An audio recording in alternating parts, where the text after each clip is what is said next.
Private equity is now the dominant form of financial backing among the 35 largest owners of multifamily buildings across the country.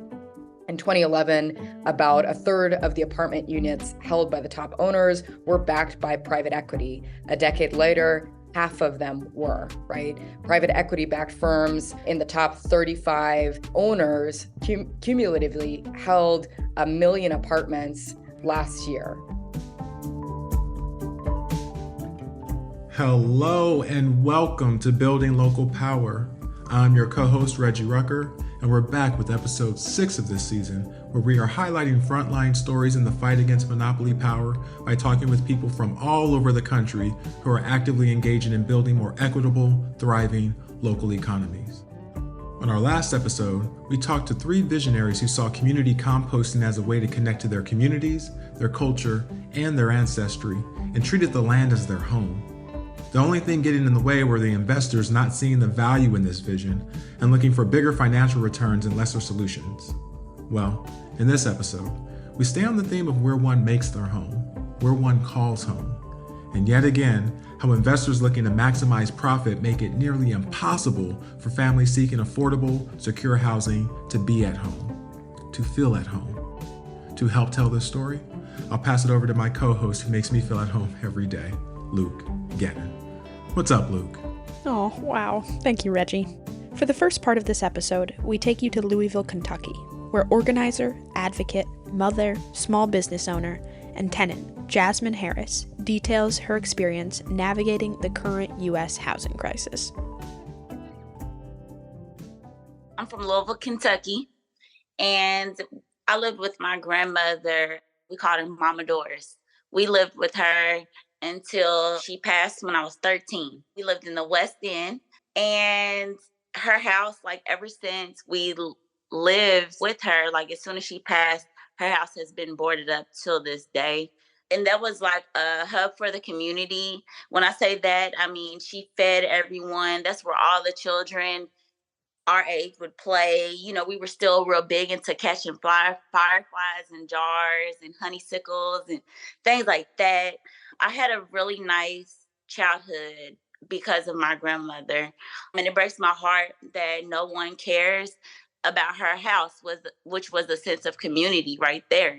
No one cares about that. It's like as soon as she passed, they were like, okay, well, we're going to leave this house boarded up. And so things like that happened. And then my mom, she ended up getting married, her second marriage, and he moved us to the suburbs.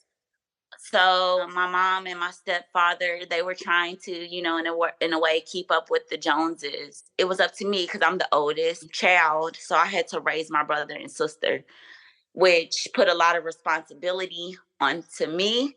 And I ended up adding another responsibility. That new responsibility was my daughter that I had when I was 16. And it just seemed like we were struggling so much, and the landlords, they were just caring about money. They didn't care what we were going through or none of that. They were just trying to make sure their pockets stayed fat while me and my family were struggling. Jasmine is deeply involved in her community, organizing, advocating, teaching, and pushing for equitable and racially just policies. I have 3 jobs. I have 3 children.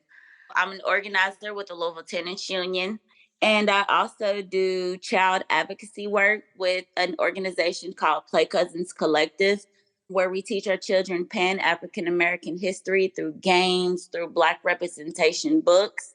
We also try to change a lot of different policies or create policies for our Black community to overcome a lot of barriers that we face. And lastly, I own a grocery store in Louisville, Kentucky called Black Market KY. And that's in the Russell neighborhood because we're dealing with a lot of food apartheid in that neighborhood. So we're just trying to fix that as well. And my children, they are 12, about to be 13. And then I have 2 7-year-olds who are 10 months apart. When I got out on my own, I ended up hearing a lot of hurtful things in the midst of my struggle. Someone had said that I was a product of my environment. And here I am just sitting on the porch and the projects, just trying to figure out what does that mean. That offended me really bad. So I had to change the narrative around being called a product of my environment. I'm someone who loves sunflowers. I've been eating sunflower seeds my whole life. I grew up around sunflowers before the hype of what it is now. So in a way, like, and everybody calls me sunflower. I'm the sunflower that grew out of the concrete. Something like Tupac, when he had the rose that grew out, I'm the sunflower. And I just feel like right now I'm 12 feet tall.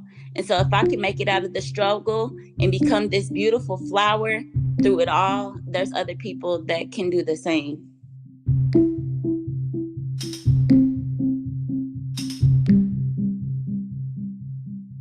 Throughout Jasmine's childhood and adult life, she has been acutely aware of a systemic problem that faces every American city: access to safe and affordable housing. Her understanding began to develop back when her grandmother's house was boarded up, but has persisted to today. I lived in these apartments called the Russell Apartments, and they are through New Directions, a big housing corporation here in Louisville, Kentucky. They have 931 units. But in my unit, my ceiling was falling, and I lived on the third floor on a 3-story apartment building. So when my ceiling had fell in, you know what that brings? That brings roaches. That brings all kind of pests. And so it freaked me out really bad. And I'm calling them and I'm like, hey, can y'all fix these issues? And they're like, yeah, someone will be out there to fix it. And they kept giving me the runaround for weeks. And so then I called them back. I was a frustrated mom. And I'm like, can y'all please do something? Like, this ain't right. I'm having to stay with my grandmother. I'm terrified. I'm freaking out. And they were like, well, Miss Harris, if you don't like it, well, you can turn in your keys. I'm like, what? I just want y'all to fix my ceiling. I pay my rent every month. I don't know. Well, I moved out. I moved out last May.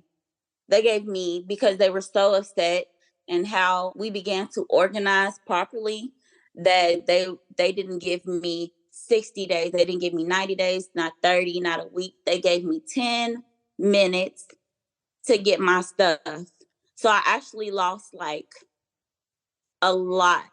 Talk about sacrifices. Me and my children, we've lost a lot, but we've also gained so much since then. So much love, so much support from the Louisville Tenants Union and Homes Guaranteed. Me being a community activist, I did a lot of research on my own, and I seen different tenant unions that were being formed in New York and in California. And I was like, nah, this is us. Because me and my neighbors, we were like a family. I'm like, nah, we're gonna get this together. So then I started to organize me and my neighbors. We had a list of demands and the things that we wanted to get out of the tenants union. And so we became the New Directions Tenants Union. And we was just doing it by ourselves. And then I came across some great people with the Louisville Tenants Union. They had more people power. They were organized. They were strategizing at the same time. I'm like, nah, I need to learn how to do this. I like y'all. And so with those demands, they even helped me and my neighbors. We ended up coming up with a fair lease. And we actually marched to the apartment complex to like let them see this fair lease. Let's let them know that, hey, we're trying to actually create a policy out of these demands. Can y'all stand with us? And it's been a battle, but with the support of the Louisville Tenants Union, we will win. Like, I'm confident in that. So now I am one of the organizers with the Louisville Tenants Union and the New Directions Tenants Union. We are a part of them as well. There is power in organizing together, and tenant unions like mine, we will win safe and affordable homes for me and my neighbors. Like, that's the goal. The Louisville Tenants have expanded their reach beyond the city, knowing that the housing crisis impacts everyone. They are now advocating for policies at the city and the state level. We had a big campaign against the Louisville Metro Housing Authority. We call it LMHA. And those tenants there, they were wanting new maintenance contract workers. So we had a big campaign called Cancel the Contract. And we actually won that. They have new maintenance people in their homes right now. Also, we're working on a statewide campaign with those fair leases that were created. So people all over Louisville and hopefully, in Kentucky will have access to that fair lease. We are running a campaign right now with the historically Black neighborhood ordinance, trying to make sure that our historically Black neighborhoods are policy protected. Those are just a few just off the top, but we've had a lot of major wins. The battles that we are facing, we cannot do alone. Like when I started the tenants union work from the beginning, I just wanted change. I didn't know that it was going to be policies and we were going to be having to talk to politicians, and it was over my head. But now they have adjusted my thinking. I can do this. I will do this for me and my neighbors. So the policies and the people that are in quote unquote power, we've been doing a lot of talking to them and getting them to stand in solidarity with us as well. As an organizer, sometimes you find yourself deeply entrenched in the all-consuming day-to-day action and responsibility. But Jasmine is a visionary, and she can picture exactly what a world would look like if safe, affordable housing was guaranteed to everyone. It would look like a village. And all the community work that I do, we go by this saying, it's an African word. It's called Ubuntu. And Ubuntu means I am because we are. And with that word, our village, I would be able to be great because the people around me are great. Only way we can be great is if we feel safe and if we are more secure. So we shouldn't have to worry about things like rent, and we would be able to rely more on one another, and our lives wouldn't be determined by the whims of the landlord. The rent is too damn high.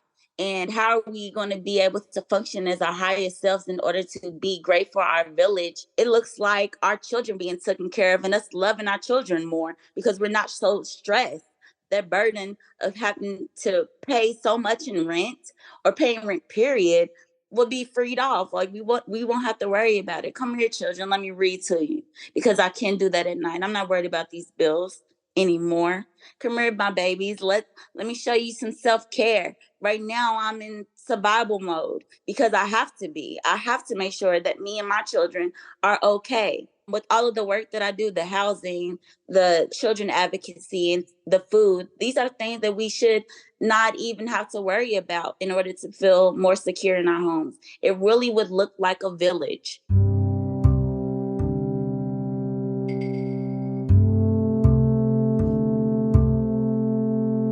Jasmine, thank you so much for your truly beautiful words and for working so tirelessly to build a village.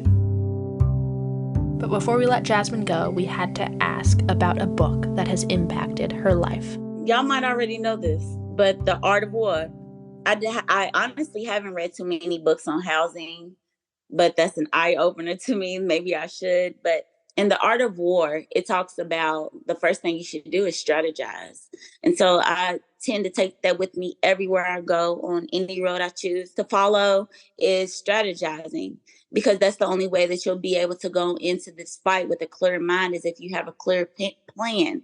Once you have that clear plan, then you and your neighbors will be able to organize any injustice better.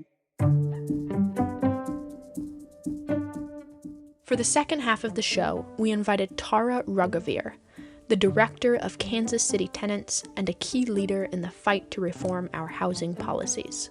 But before we jump into that, to continue with the flower theme, because I just can't help myself, I'm going to pass it to the lupin that budded from Modesto and brings joy and nutrients wherever it grows, Reggie Rucker. Thank you, Luke. The thing I love so much about stories like Jasmine is there's such a unique quality to them. The sunflower that grew from the Louisville concrete, that's going to live with me for a really long time. At the same time, while Jasmine's story is unique, she is not alone. Maybe it's your story, or that of your friend, or your neighbor, or a classmate you didn't really know well, but know they deserve better from society, deserved a fair shot, just like anyone. That's why we make this podcast, and that's why we need you, to help us tell these stories, and to help share the stories so others can hear, and be moved to helping us make this a fairer economy and society where we all have a say in how we live, play, and thrive together. So if you can, Take a moment right now. As soon as I'm done, pause this episode and share this with one person you're close to and encourage them to listen. When you take that action, and then that person shares, and then that person shares, that's how we build a village of people ready to work together for the common good. For yours, for Jasmine's, for your neighbor, and that classmate. It starts here. So go ahead, pause this episode, send that share, then come back for our interview with Tara Raghuveer, who I must say has become one of my favorite people these last few months. You're going to enjoy it. Thanks so much. Tara, thank you so much for your time and sharing your expertise. I know you've done a lot of work in this space over the years. And so the first question I want to ask, we're going to have a fuller conversation about how private equity firms have found their way into the housing market and have disrupted the ability of people to find more affordable housing because of their desire for gobbling up every bit of profit they can.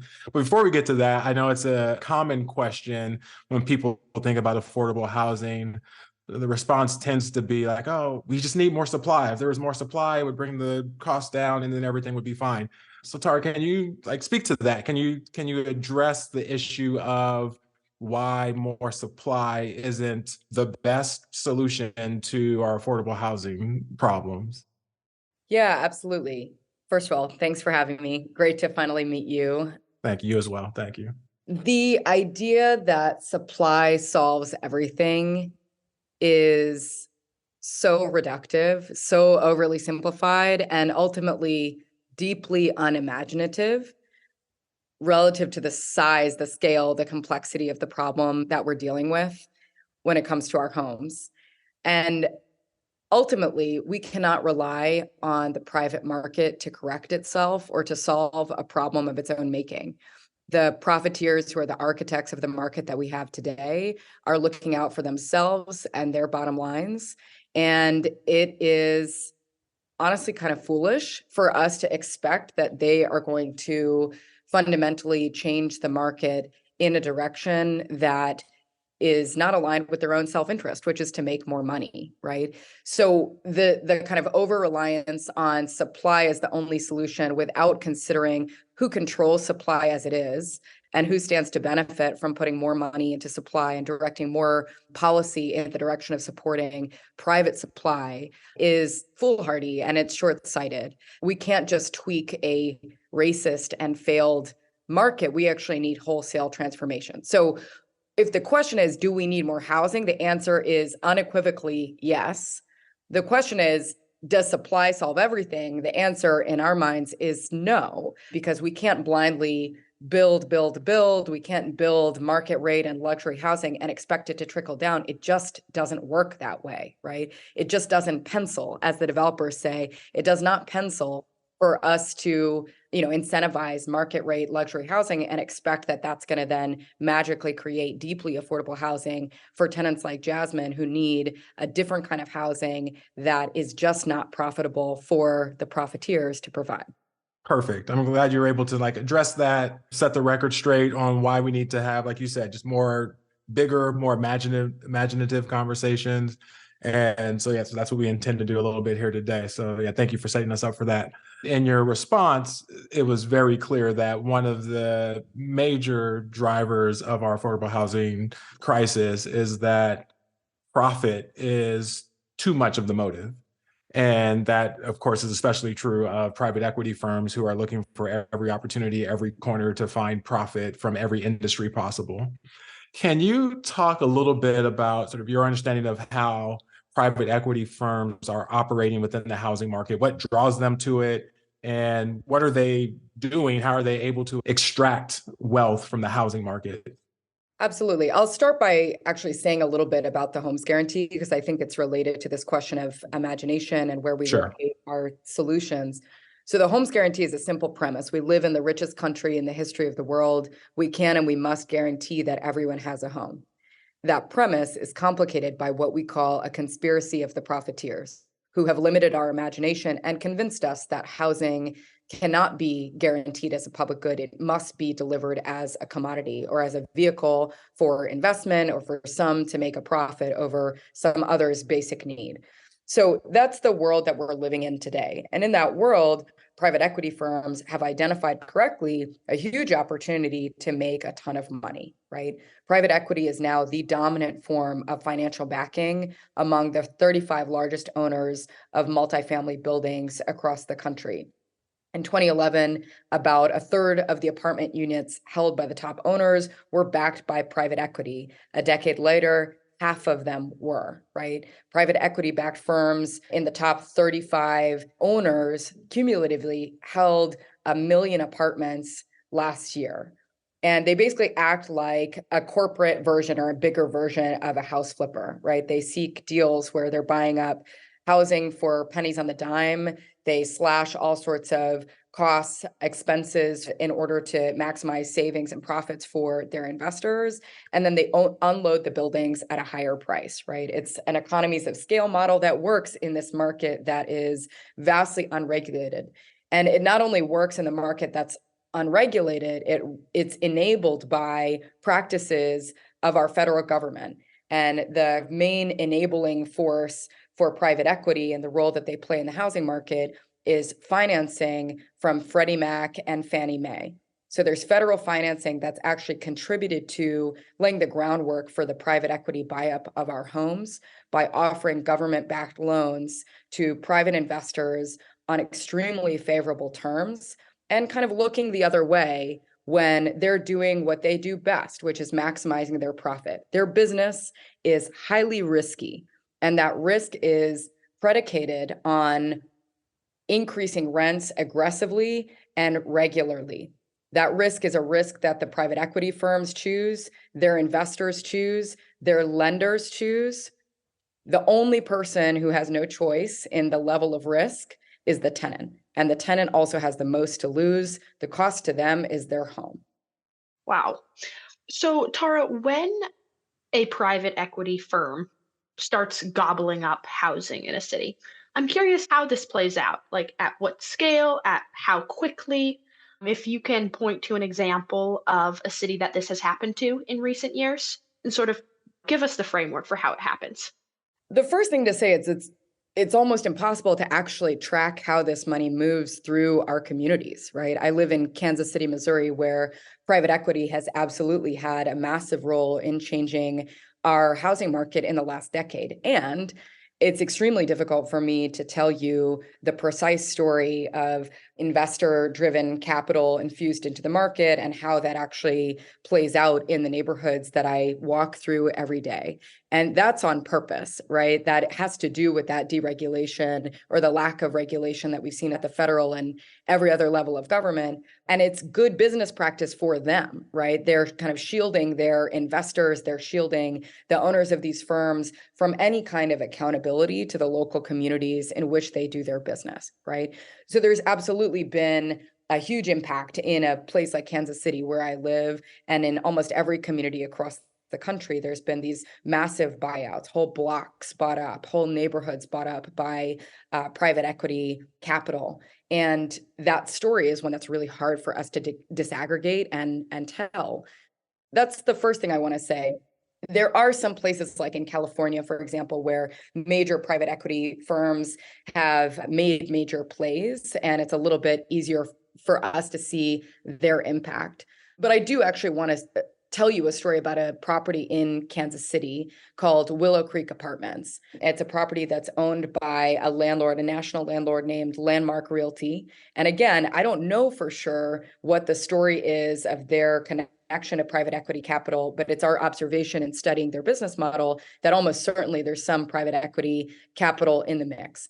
Landmark Realty is based in California. They're run by some folks who live out there, and they've invested mostly in communities that look like mine, like Kansas City, kind of mid-sized rental markets. Willow Creek Apartments is a building where we have leaders living there. One leader comes to mind. His name's Harvey Nash. He's fought many eviction filings in the last year, and he's facing another rent hike right now. Meanwhile, he lives in pretty deplorable conditions, and he's not only facing rent hikes, but all sorts of fees and fines, $67 for the water, $10 for renter insurance. After all the bills are paid, Harvey, who lives on a fixed income, has nothing left, right? He has nothing left, and he has no other options of places to go. Meanwhile, so we started to study Landmark's business, and specifically their business in properties like Willow Creek Apartments. In 2015, Fannie Mae backed a $58.8 million mortgage for Landmark to purchase this apartment building. And since then, Landmark has aggressively and regularly increased the rent. When we study their business model even deeper, what we see is that their business isn't doing so hot. They took out a loan for 80% of the property value. And when the loan was underwritten, they were expected to have a gross income of $9.6 million. But in 2022, their income was only $8.2 million. They're barely bringing in enough money to cover their monthly loan payments. So their business is predicated on increasing Harvey's rent. And they have to do so aggressively and regularly every year to pay back their loan. Again, they're in a risky business, but that's a risk that they chose, their investors chose, their lenders chose. The only person who had no choice in that risk is Harvey. And he's the person facing homelessness if the risk goes awry. That's such a terrible illustration of how this all works. And that leads to the maybe obvious question. You mentioned some of the regulatory agencies, the policymakers at different levels. Like there's a lot of people who could do something about this, and to this point have not. What's the solution? How do we get regulators, policymakers, again, at different levels, how do we get people interested and bold enough to do their job and to create a market that ends up with people with affordable housing? Yeah, I think the first question that's important to answer is why the federal government doesn't take their role more seriously on these types of issues, on housing, on regulating private equity. Until very recently, the federal government's position has been, this is not a federal issue. This is a state and local issue. To that, we say the nature of the rental market has changed such that this is absolutely a federal issue. It has to be a federal issue. In the last decade, we've seen the market consolidated by private equity, by corporate actors who have entered the market and bought up a lion's share of it. And they don't function in a way that's limited by state boundaries. These are multi-state corporations, if not global corporations at this point. And the federal government absolutely has a role in regulating their business across state lines, right? And protecting the consumers who are part of their kind of business equation. The other thing that we think about is the role that the federal government actually plays in enabling these business models to continue. So through Fannie and Freddie, the federal government is not just a neutral party in this market, it's actually a contributor to how the market currently functions, and therefore has a role to play in fixing the market, right? Solving for some of the problems that we identify. The other thing I will say is that it's been our observation that there's no one in the federal government who wakes up thinking about tenants as a constituency base. And that's a big problem, right? Even at the Department of Housing and Urban Development, the charge is about housing providers and it's about home. Yeah. It's not about tenants. It's never been about tenants, right? So part of our organizing project is making the case that the tenant needs to be an end user, or needs to be a constituent that someone, hopefully many people in the federal government, are thinking about in a daily way, right? And not just the tenant, but also the biggest bill that most poor and working class people pay in this country is their rent, right? It drove me crazy last summer to talk about inflation. We were saying the rent is too damn high. The rent is a core driver of overall inflation. And the White House was focused on gas. That's fine. Like, people were in pain paying gas prices that were too damn high as well. And the rent is the biggest bill month over month that any poor and working class person pays, right?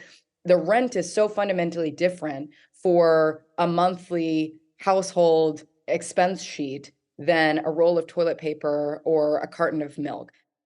We spent a lot of time talking about eggs. So exactly. Yes, And get it. listen, Yes. I love eggs. The cost of Yes. eggs was horrific. Yes. And the cost of eggs in my monthly budget versus the cost of my rent, we're talking about two different things, right? One of them makes or breaks me in a month. The other one is a pain point for sure, but it's a different scale of pain, right? So our argument is, it's not only that the tenant needs to be center in policymaking at the federal government level, also the rent as a core factor in our economic policy needs to be thought of and treated that way, right? The rent is kind of the elephant in the room in federal economic conversations. This has been relegated to a sort of third rail domestic policy issue. That is not what this is. This is a central economic issue in this country and globally. The global economy in so many ways is predicated on the American housing economy, which in so many ways is predicated on our ability or inability to pay our rent.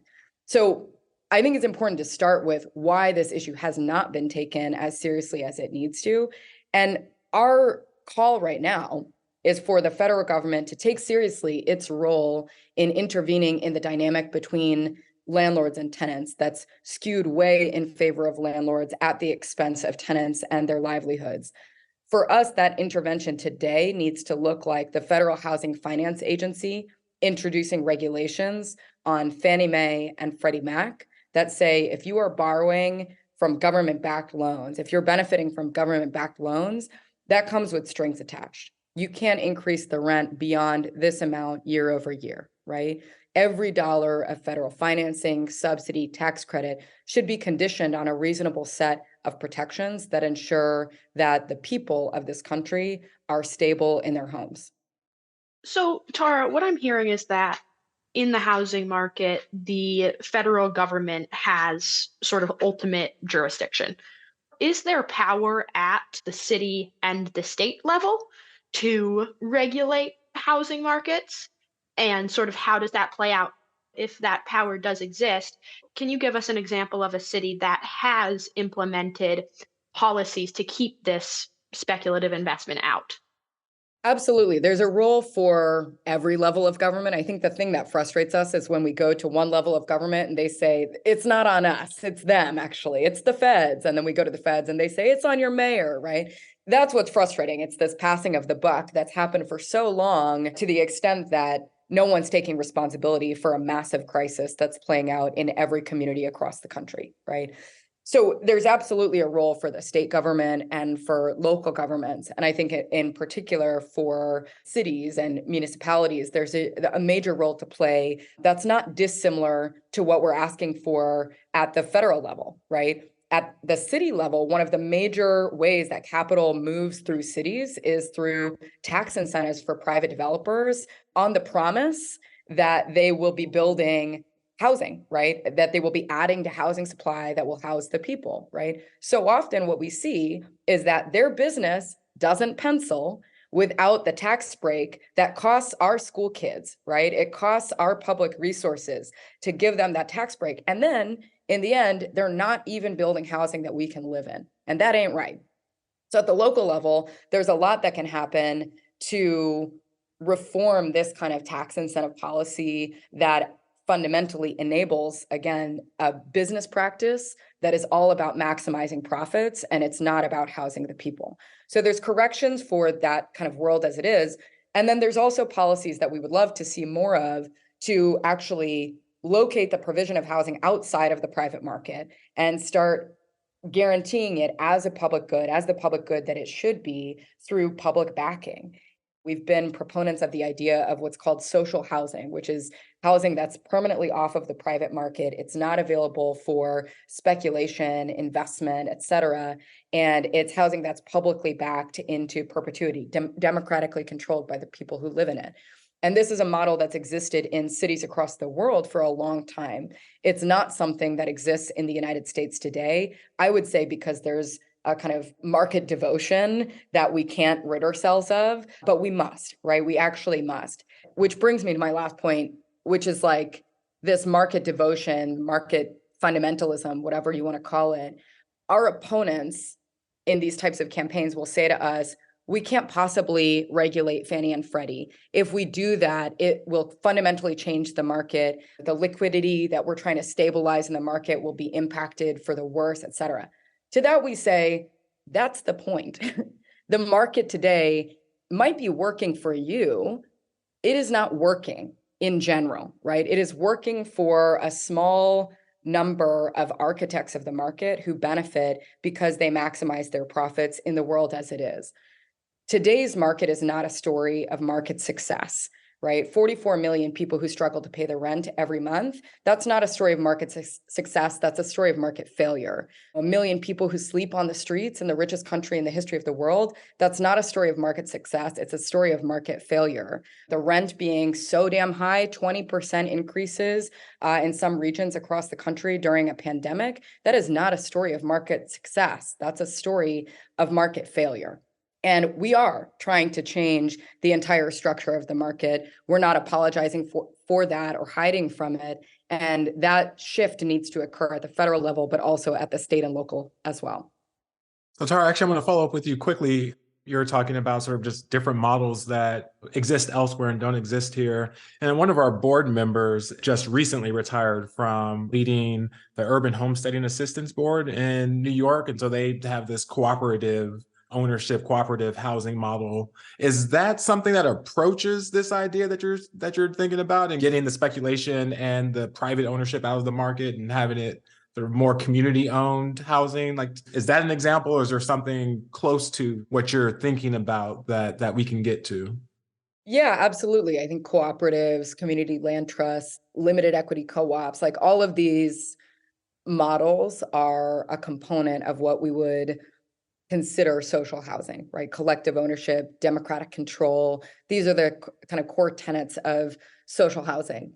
And the reason that we're focused on structural change at a kind of government level is that A, we need public backing in order for these projects to be sustainable over time. And B, there's a level of scale that we have to be serious about achieving in order to combat the problems that we observe in the market today, right? One co-op over here and another land trust over there is not the intervention in the market at the scale that we need at this point, given the forces that we're up against, right? We have to take seriously the role of private equity, for example, in buying up whole blocks and neighborhoods. And we got to get serious with ourselves about the fact that our struggle won't be won exclusively building by building, block by block. We actually have to be operating on every level in order to combat the forces that we're up against today.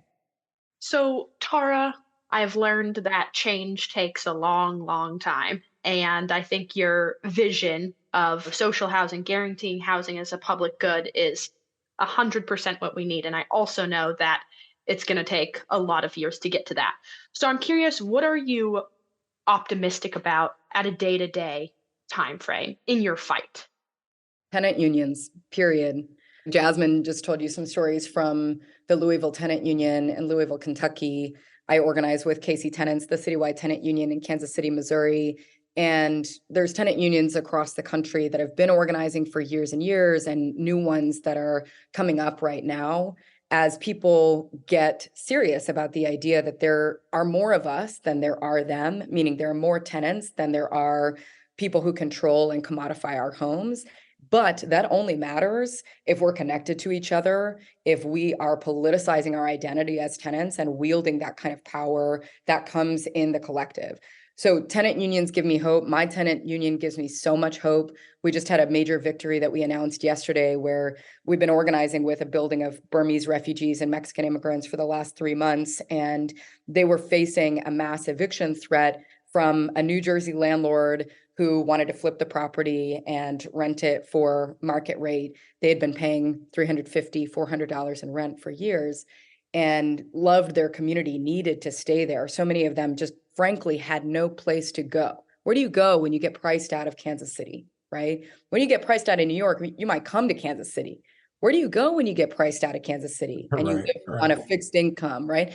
So they had no potential places to go. And just yesterday, we announced our big victory, which is that 8 households will now be able to stay in their homes, paying $400 in rent for at least the next 2 years. And the city is coming in to guarantee the remainder of the rent, an additional $450 per unit with strings attached. And this is the critical piece, right? Yeah. I don't love that the landlord gets paid after all of this. I do love that these tenants are 8 households in Kansas City that now have rent control for 2 years, can't be evicted for 2 years, and a whole set of other tenant protections that are built in as a condition of that public money. That shit gives me hope. right? Yeah. Listening to Jasmine gives me hope. Listening to the vision of Tenants, that's so clear and it's not radical. Jasmine said, "Come here, children, let me read to you." It is not radical that Jasmine wants the kind of spaciousness in her life to read to her children. That also gives me hope. It's knowing that our demands are not radical. They're what Jasmine is owed. They're what we are all owed. And they're very practical solutions to such intense pain. They're necessary. It is a political inevitability that our solutions will be won. The question is just how. And that's a question we're working on answering. This is so powerful. Thank you so much, Tara.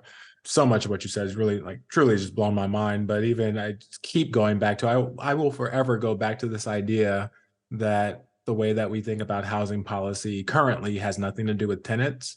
And like you said earlier, that is just insane. That's insane. The question, we're going to have you add to our book library as well. And we've been building up this book library from all of our guests who have joined us. We're coming up on summer, maybe some summer reading.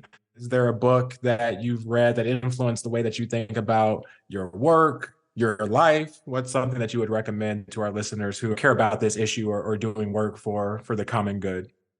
I am a huge Keeanga-Yamahtta Taylor stan. Very lucky to have sort of come into a friendship with her. She's a brilliant scholar who was an organizer in a former life, and you can tell because it shows up in the way that she studies and writes about all sorts of issues, including but not limited to housing. But her book, Race for Profit, has been really important for me. There's a Lucille Clifton poem called The Good Times that I always think about when I think about how our demands are not radical. And it goes like this: my daddy has paid the rent, and the insurance man is gone, and the lights is back on, and my Uncle Brett has hit for $1 straight, and they is good times, good times, good times.